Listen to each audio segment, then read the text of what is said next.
I think part of you could say, well, they're trying to lose. They're not really trying to win. So they're managing defeat because, well, they got the number 2 overall pick and, maybe have a shot at the number 1 overall pick. So you manage defeat, and that's what you do. Like, I get it. Except Bill Belichick has been doing that thing now for 3-4 years, it feels like to me. Managing defeat, said Ted Johnson. And boy, did yesterday reek of a team managing defeat. And if I was sure that Belichick wanted to lose and wanted to get that first overall pick, I might give him a break for it. But I'm not willing to, because I think he's been doing that for a couple of years, Anthony. That's how he's been managing this team for a while, don't you think? Oh, absolutely. Again, and even in the stuff that Ted was going over there, I'm not sure he I'm not sure he completely. Halftime was the same thing. I don't think he mentioned halftime. Maybe he did. But they had a chance to try to go get a field goal at the end of the half.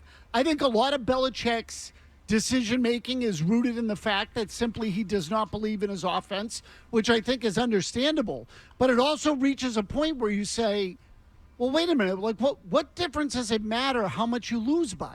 Why does that matter? And I don't know. I'm sorry, Mazz. Answer that question. What does it matter? Because I think it ultimately shows that he's keeping a bad team in the game, and his son's a defensive coordinator effectively. And I think that honestly, they're all personal, selfish wants. That's what I think they are. But I don't think there's any question he is coaching to minimize the margin of defeat. I don't know any other way to say it. I think that's exactly what's going on. Yeah, I don't think there's any question about it. And there's something, it's rooted in some sort of something where he can turn back at the end of the year and say, well, we lost 13 games, but 7 were 1 possession. And I'm sure, and I don't know this, I'm just saying this off the top of my head because I think it could be true. I bet you he's got stats in Cleveland that says, yeah, we were 34 and 38, or whatever the hell they were. But of those 38 losses, 30, we were in it in the fourth quarter or something that sort of serves him. And if it were just for the first overall pick, I'd give it to him. I don't think it's that because he did this crap last year. He did this crap the year before. I feel like this is kind of a Bill Belichick Cleveland Browns special. Yeah, the record's this, but it's not that bad. Look at the score. Look at the point difference. I don't know. He's got something. He's got something that can sort of massage what their record is. I don't know, Murray, what do you think? I mean, how many times has Greg Bedard come in here in the last couple of seasons and said he's just trying to keep it respectable? The punt on 4th and 3, it's 27-10 Kansas City.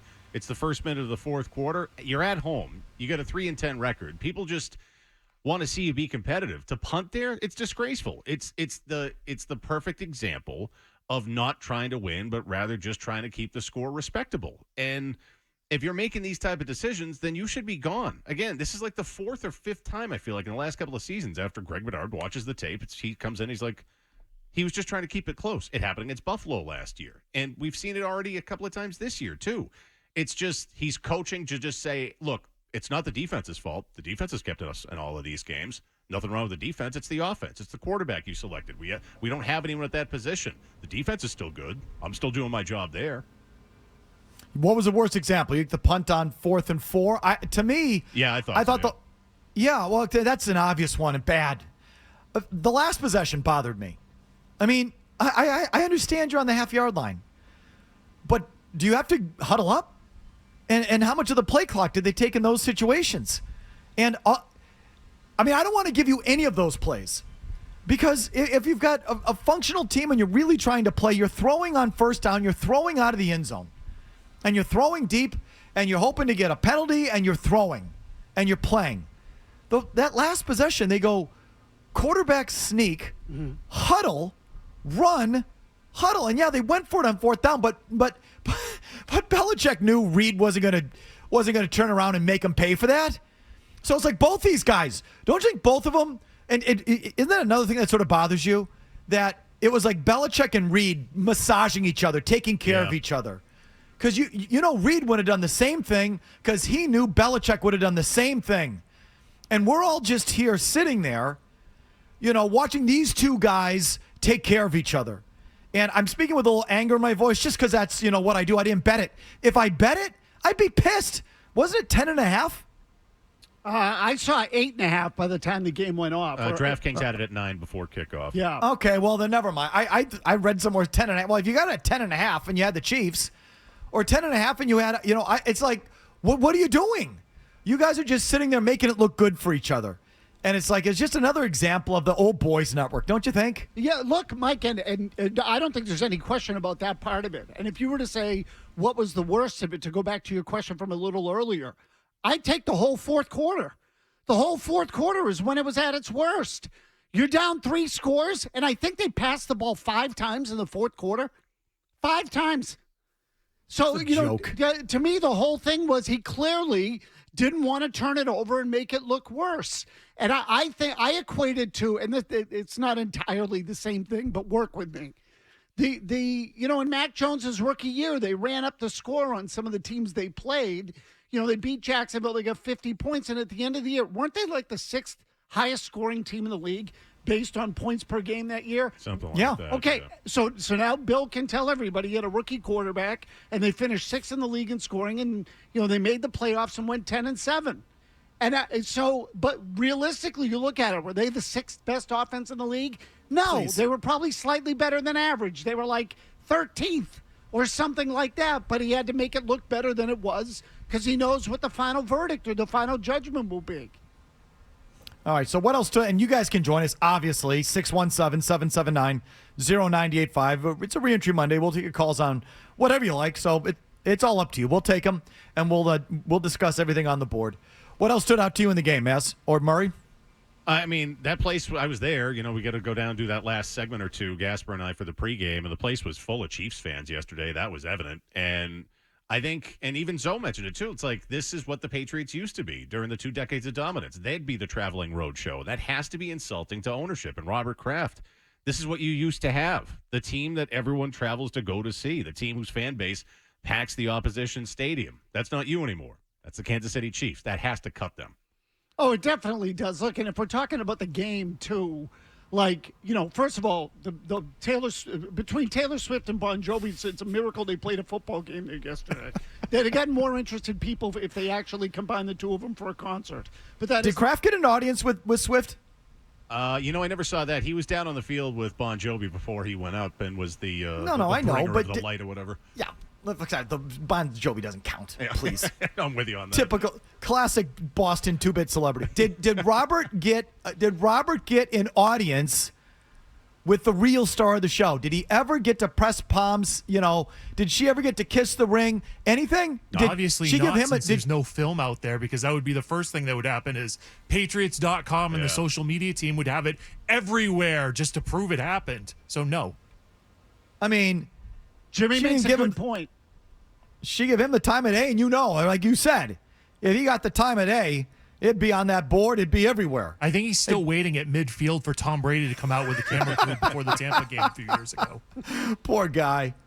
All right, so game thoughts. We have more game thoughts. Just the thoughts on Belichick managing defeat. Like that to me just, again, feels like the lead. That to me feels like the story there. Just another case of it. And don't tell me it's for the draft pick. He was doing this last year and the year before, so stop with that. That's what he's been doing. And it's some sort of selfish reason. That's on the table.